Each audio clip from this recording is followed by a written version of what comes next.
You might think that the reason many men, and a good deal of women, love Gladiator is because of the 15-year-old in them. It's full of gore, action, and spectacle. But that's not the reason I think people love this movie and watch it again and again over the years.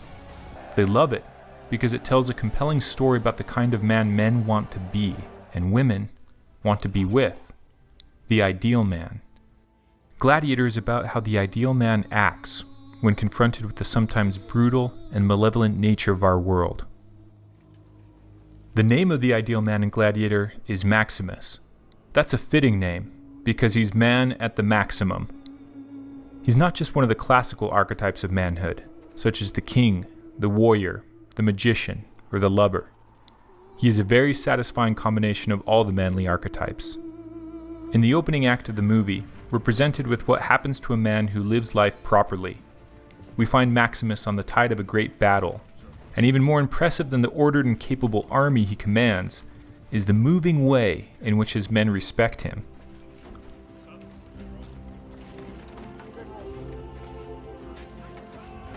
It's clear he has won his position through his competence. He's not just a technician expert that gives orders on the sidelines. Maximus plays the game at the highest level and rides at the head of his men into the arena.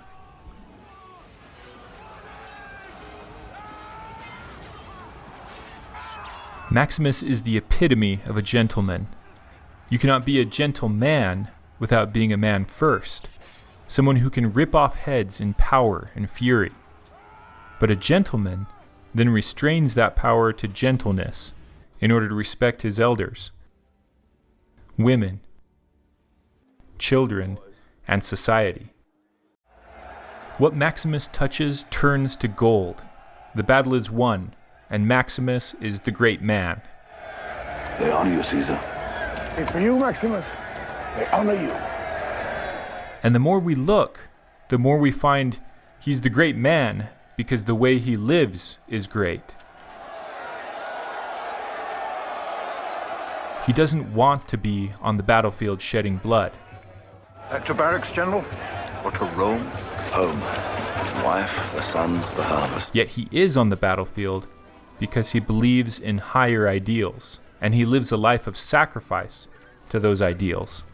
He sacrifices to the political ideal, even in a world where the political ideal has become corrupted in reality. I've seen much of the rest of the world. It is brutal and cruel and dark. Rome is the light. Yet you have never been there. You have not seen what it has become. He sacrifices to the ideal of the home and the family. He sacrifices to the transcendent, the higher, and yet uncomprehended forces at play in the world that he has the humility to honor. Whisper to them I live only to hold them again. Ancestors, I honor you. And will try to live with the dignity you have taught me. What he does in service and duty to these ideals, and he lets everything else fall as it may. He is not interested in manipulating the world to his preferred outcome. He sacrifices the present to what is right, and lets the future consequences follow, with the faith that the future will be the best it can possibly be if he partners with and sacrifices to life in this way. And onto this type of man spills the favor of existence. Men want to be this kind of man. Women want to be with this kind of man. When the emperor, the god of the Roman Empire, needs a successor who will turn a corrupted state back to its ideal, he turns to Maximus. There is one more duty that I ask of you before you go home. What would you have me do, Caesar? I want you to become the protector of Rome after I die. I will empower you to one end alone, to give power back to the people of Rome and end the corruption that has crippled it.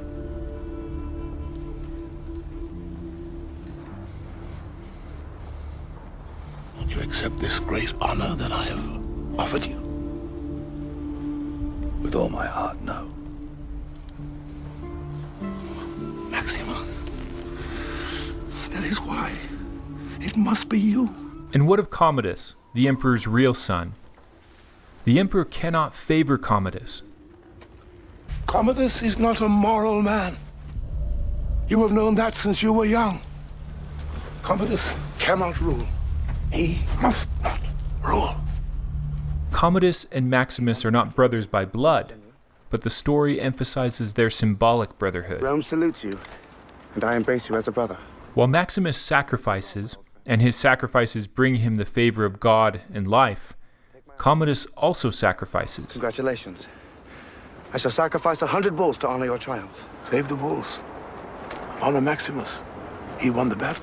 But Commodus's sacrifices are not of the same quality, and hence do not have the same results as Maximus's. Commodus yearns for the favor of his father, and the same kind of favor which life has shown to his brother Maximus. In essence, even Commodus wants to be Maximus. So much for the glory of Rome. But Commodus is blinded to the ways in which Maximus had to partner with life and sacrifice to life in order to curry its favor. Commodus believes that life can be manipulated according to his own terms, and he's willing to use any means to gain his ends. I would put to the whole world if you would only have loved me. This sort of manipulation is demonstrated throughout the movie through his relationship with his sister Lucilla, Stay with me. who he doesn't just love as a sister, but with whom he thinks he can twist the rules of affection and make her a sexual partner as well. Stay with me tonight. You know,